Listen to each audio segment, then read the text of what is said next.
কেটে গিয়েছে আরো 1 মাস। অনু সবে গোসল ছেড়ে বের হয়ে এলো।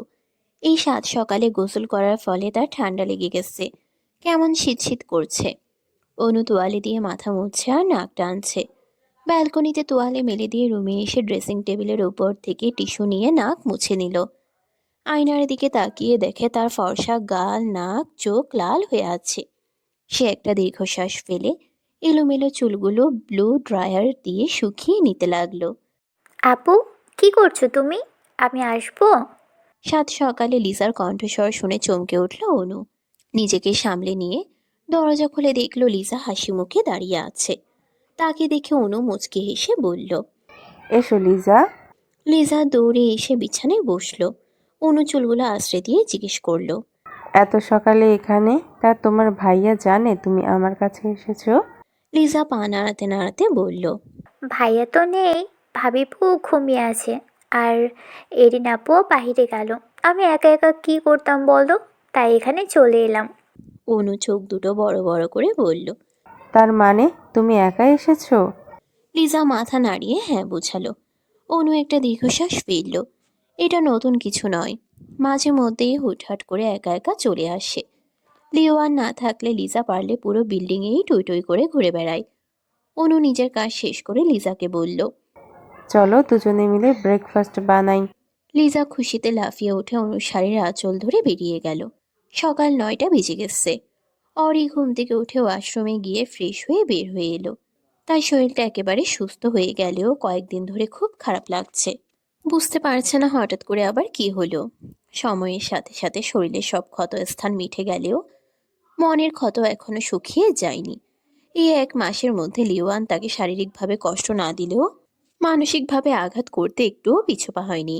সে শুধু মুখ বুজে সব সহ্য করে নিয়ে দিন গুনছে। কবে তার দিন আসবে, তখন সেও সবকিছু সুদে আসলে ফিরিয়ে দিবে। এসব ভেবে অরি রুম থেকে বের হয়ে গেল। এরিনের রুমে ওকে দিয়ে দেখলো উনি নেই, হয়তো ভার্সিটিতে গেছে। সে আর মাথা না ঘামিয়ে ড্রয়িং রুমে এলো। ঠিক তখনই লিজার কান্নার শব্দ শুনে চমকে উঠল অরি। সে চট করে দরজার দিকে তাকিয়ে দেখে অনু তড়িঘড়ি করে লিজাকে কোলে নিয়ে আসছে। অনু লিজাকে সোফায় বসিয়ে দিয়ে সে দু হাতে কোমর চেপে ধরে ব্যথায় চোখ মুখ কুঁচকে ফেলল। এত বড় মেয়েকে কোলে করে নিয়ে আসতে গিয়ে তার 12টা বেজে গেছে। অরি দ্রুত এগিয়ে এসে লিজার সামনে দাঁড়াতেই আরেক দফা চমকে উঠল।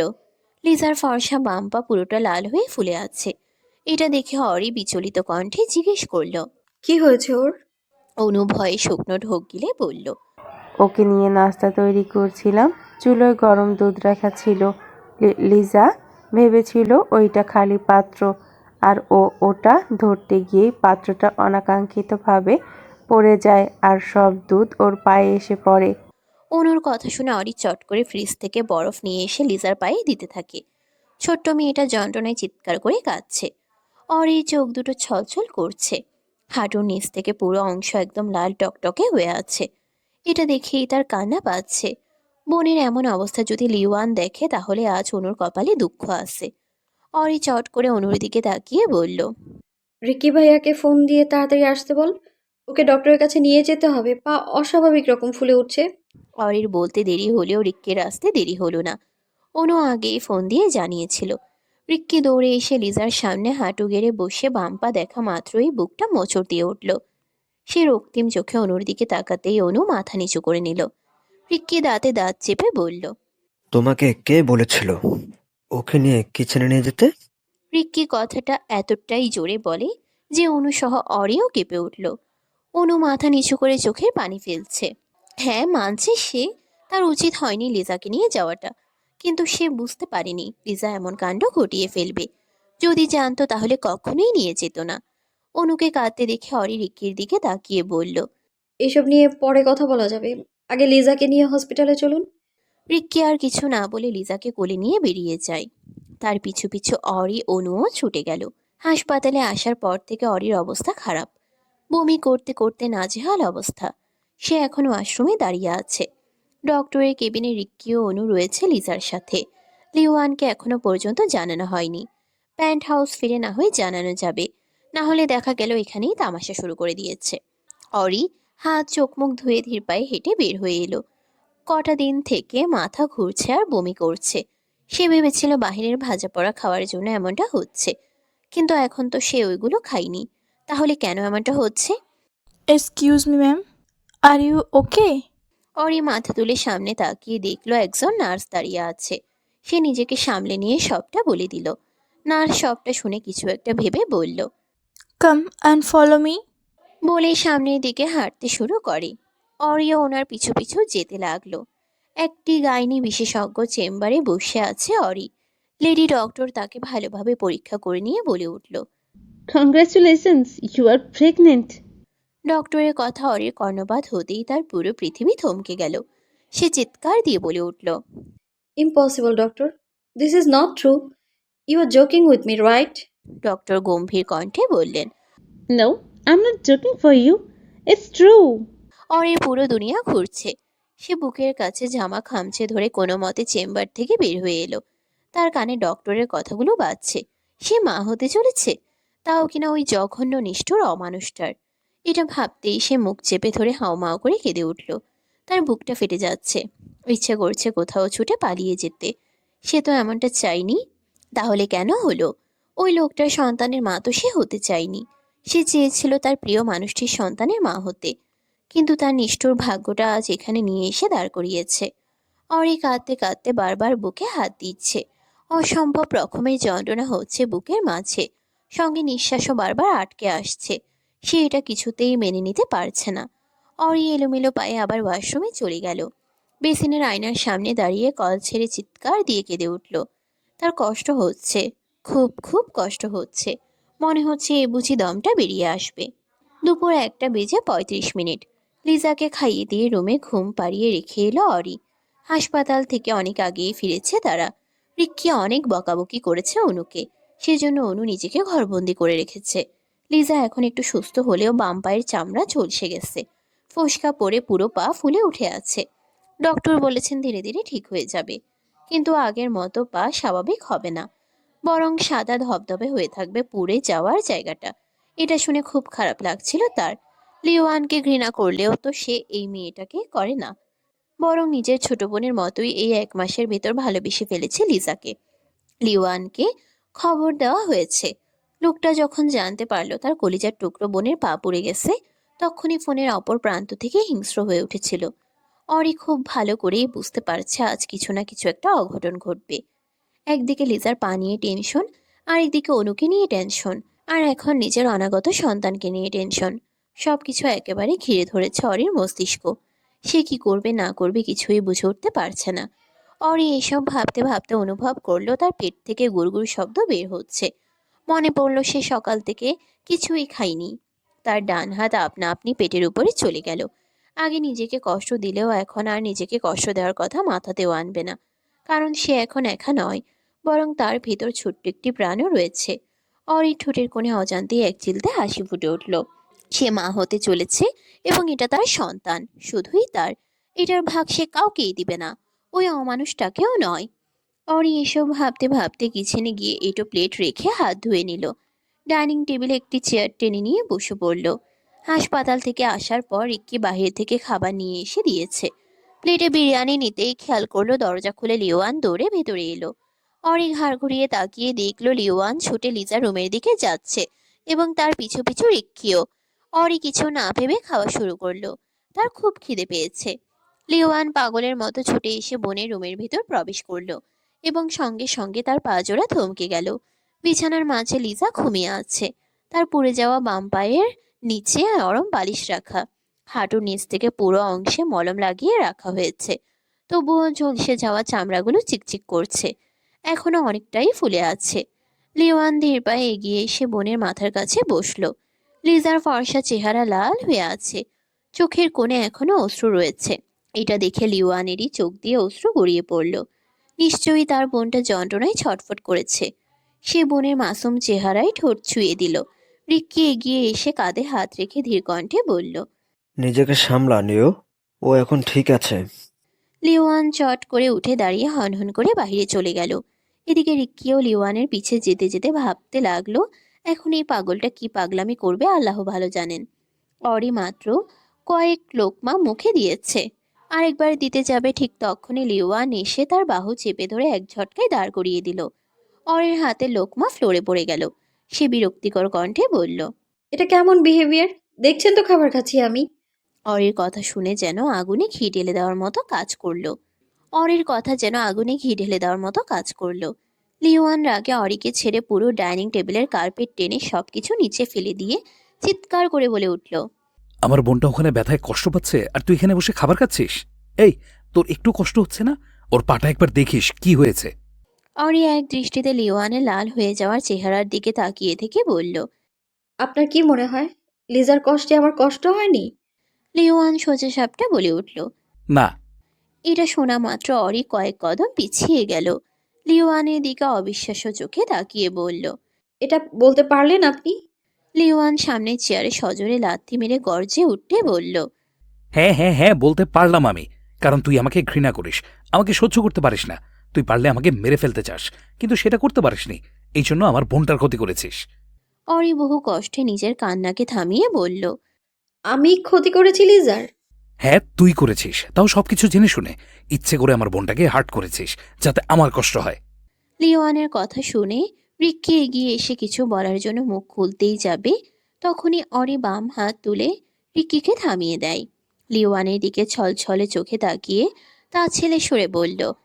ঠিকই বলেছেন, আমি ইচ্ছে করেই আপনার বোনকে হার্ট করেছি। অরির কথা শুনে লিওয়ানের মাথায় আগুন জ্বলে উঠল। সে তেড়ে এসে অরির গলা চেপে ধরে দাঁতে দাঁত চেপে বলল। কেন করলি এমনটা? তোর শত্রুতা তো আমার সঙ্গে ছিল, তাহলে কেন এর মধ্যে আমার বোনটাকে নিয়ে এলি? অরি হুট করে শব্দ করে হেসে উঠল। তার হাসি দেখে লিওয়ান আরো শক্ত করে গলা চেপে ধরল। তবুও অরি হাসতে হাসতে বলল। নিজের বোনের বেলায় খুব কষ্ট হচ্ছে তাই না? আপনি যখন প্রতিটা মুহূর্তে আমার বোনকে মেরে ফেলার হুমকি দেন, তখন আমার বুঝি কষ্ট হতো না? মনে আছে একদিন আমার বোনকে জঙ্গলের মধ্যে নিয়ে গিয়ে কি করেছিলেন আপনি? ওই দিন যদি আমি সঠিক সময়ে না পৌঁছাতাম, তাহলে এতদিন আমার বোনটা শেষ হয়ে যেত।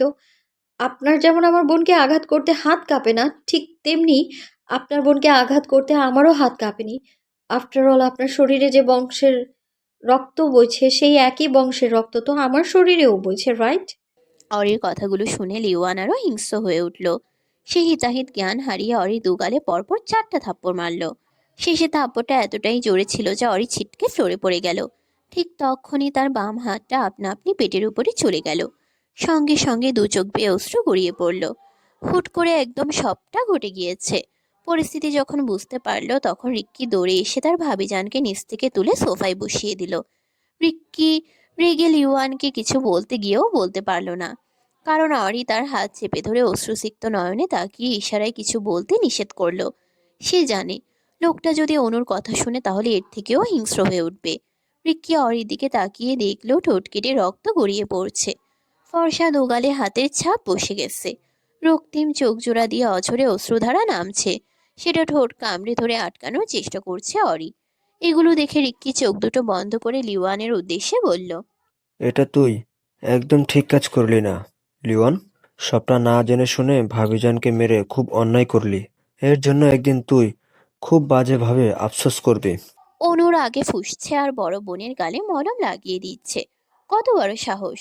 আবারও তার আপুকে মেরেছে ওই জানোয়ারটা, তাও বিনা দোষে। সে যদি ওখানে থাকতো তাহলে আজ একটা অঘটন ঘটিয়েই ফেলতো। ওই লোকটার অনেক সাহস বেড়ে গেছে।